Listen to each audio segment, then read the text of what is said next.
Good morning and welcome to this class. I invite you to consider this class an opportunity to renew a heightened sense of self and an elevated consciousness in a relaxed and welcoming atmosphere.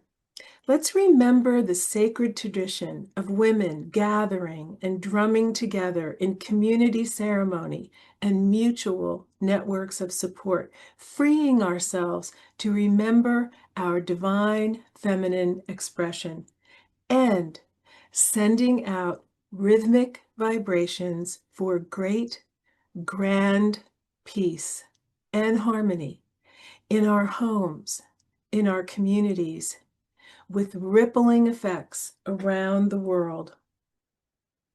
Ancient Egyptian mythology is rich with stories and deities that embody complex aspects of life and nature.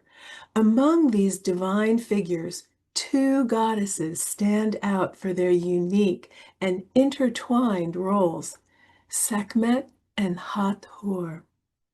Though they may appear distinct in their attributes and symbolism, their connection reveals a fascinating duality that speaks to the ancient Egyptians' understanding of balance and harmony.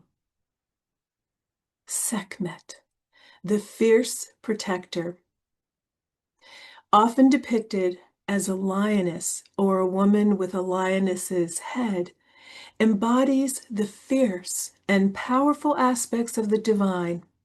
Her name, meaning the powerful one, reflects her role as a warrior goddess of righteousness and protector of the pharaohs.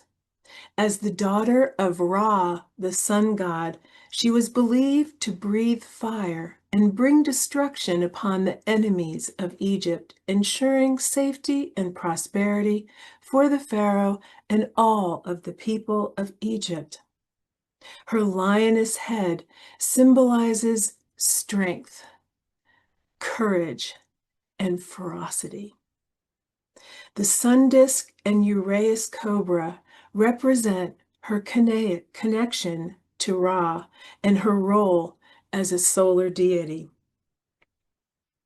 Hathor, the nurturing mother, in contrast to Sekhmet's fierce nature, Hathor is the embodiment of love, beauty, music, and motherhood.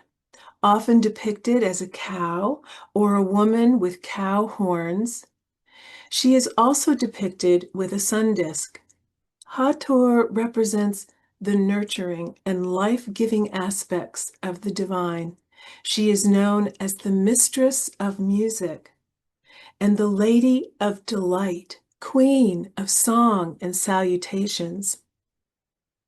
Her cow horns and sun disk symbolize fertility, motherhood, and her connection to Ra. Her ritual implements include the sistrum, representing her association with music and dance, and as I'm sure you know, her face is commonly depicted on ancient Egyptian artifacts of sistrum throughout many of the dynasties. She also is connected with the mirror, reflecting her aspect as a goddess of beauty and love. The relationship between Sekhmet and Hathor highlights the ancient Egyptians' understanding of duality and balance.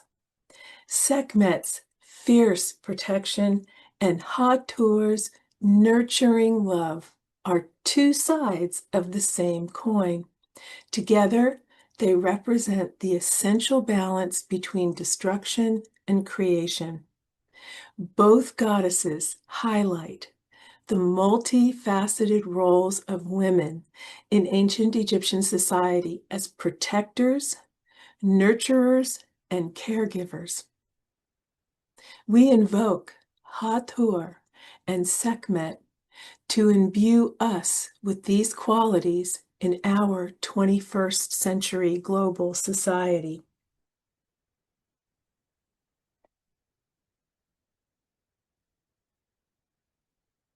Sa, Sekhem, Sa. This is a mantra associated with Sekhmet. On the inhale, recite Sa, Sekhem, Sa, and on the exhale, Hu.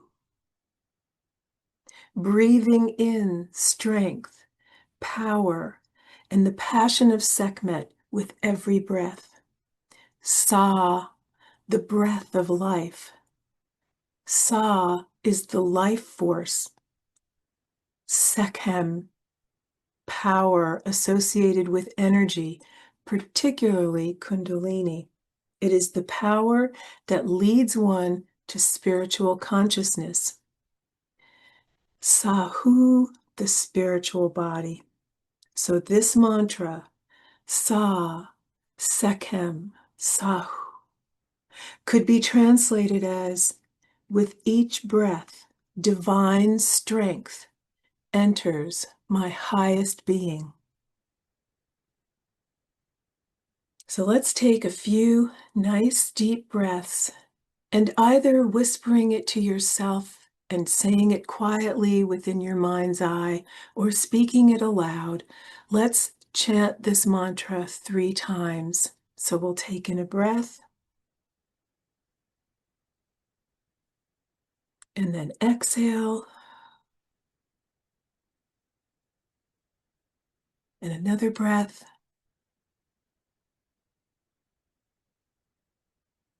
exhale. Maybe place your left hand over your heart and your right hand over your left hand, and take another breath in, filling up your body with new energy, new life force, and the passion of Sekhmet.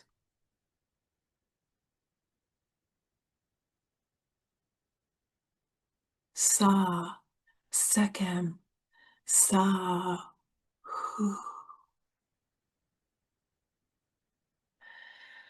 Sa, Sekhem, Sa, Hu. Sa, Sekhem, Sa.